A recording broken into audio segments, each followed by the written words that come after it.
میاں محمد عارف کھڑی رحمہ نے فرمایا تھا کہ بہتیاں گلاں چ نفع نہیں کوئی، اسا نیڑیوں گل مکانی۔ ضرور کہے سبحان اللہ۔ کم از کم اتنا ذہن میں یہ خیال رکھ کے یہاں تشریف فرما ہوں کہ جس شخصیت کے سال ثواب کی نیت سے ہم سب موجود ہیں، وہ انشاءاللہ ماشاءاللہ چشتی گوڑوی نام کے ہی نہیں تھے بلکہ بڑے کام کے چشتی اور گوڑوی تھے۔ جب ان کی مجلس میں نا کچھ کلام پڑھا جائے تو ان کا انداز دیکھنے والا ہوا کرتا تھا۔ جی، اعلیٰ حضرت کا کلام اور اعلیٰ حضرت گولوی سرکار کا کلام بڑے ذوق سے سنتے، اور حضرت قبلہ امجد ارباب عباسی صاحب جس طرح کسی ایک عالم دین کا وقار مرتبہ معاشرے میں ہونا چاہیے نا، دبدبا اور روب، وہ ساری صفات الحمدللہ یادگار اسلاف عالم بعمل حضرت علامہ مولانا عبد الرزاق چشتی گولوی رحمت اللہ تعالی علیہ میں پائی جاتی تھی۔ اگر یہ بات میں صحیح کر رہا ہوں تو آپ اونچی آواز سے کہہ سکتے ہیں سبحان اللہ۔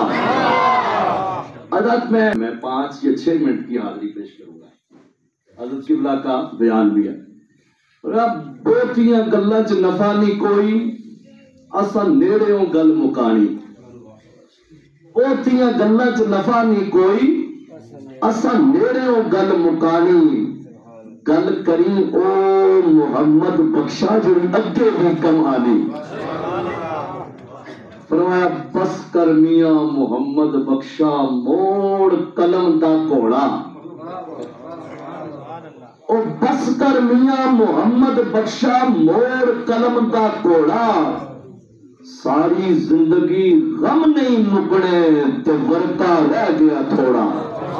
اللہ اس وقت میں چاہتا ہوں، میری خواہش ہے کہ ہم جتنے آپ یہاں بیٹھے ہیں کلمہ پاک کا کچھ ورد کریں، جی افضل ذکر کلمہ طیبہ، اس کا ذکر کریں اور علامہ چشتی صاحب کی روح کو اصالِ ثواب کریں۔ یہ کلام بھی چراغ گوڑا نے یہ اشعار لکھے ہیں، سبھی احباب محبت کے ساتھ شامل ہوں گے، بہت لطف آئے گا۔ اول تاخر پوری توجہ کے ساتھ حضور امام الانبیاء صلی اللہ علیہ وسلم کا تصور ذہن میں رکھیں اور جھوم جھوم کر درود پاک کا نذرانہ محبت سے پیش کرنا پڑیے۔ صلی اللہ علیہ یا رسول اللہ وسلم